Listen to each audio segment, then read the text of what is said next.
peux scroller, mais n'oublie pas que dans 1 minute, une personne dans le monde sera morte du paludisme. Alors je sais que ce n'est pas le thème le plus glamour, ce n'est pas non plus le thème le plus sexy, ni le thème qui sera poussé par l'algorithme TikTok. Mais le paludisme, c'est un des fléaux les plus dramatiques du XXIe siècle. Dans le monde, une personne meurt toutes les minutes du paludisme. Le lien est dans la biographie si tu veux comprendre comment tue cette maladie et surtout comment elle s'est installée, d'où elle vient et comment elle a été arrêtée dans certains pays.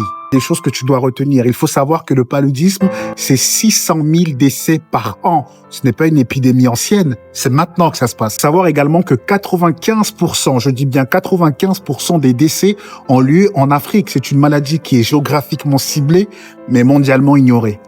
Près de 80% des morts de paludisme dans le monde sont des enfants de près de 5 ans. Soyons concrets, ce sont des enfants qui n'ont pas eu le temps de parler, pas encore eu le temps d'apprendre à rire, à pipi et caca, et déjà qu'ils sont condamnés. Près de 250 millions de personnes qui sont infectées chaque année. Ce n'est pas rare, c'est extrêmement massif. Il faut savoir que le paludisme est une maladie traitable, qui se soigne, qui se traite, mais qui reste mortelle. Pas par manque de solutions, mais par manque d'accès aux soins.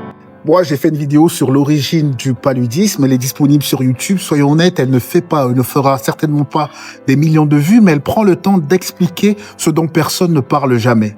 Alors, si toi aussi tu es quelqu'un ou si tu connais quelqu'un qui a vécu le paludisme ou qui est mort du paludisme, n'hésite pas à le dire en commentaire.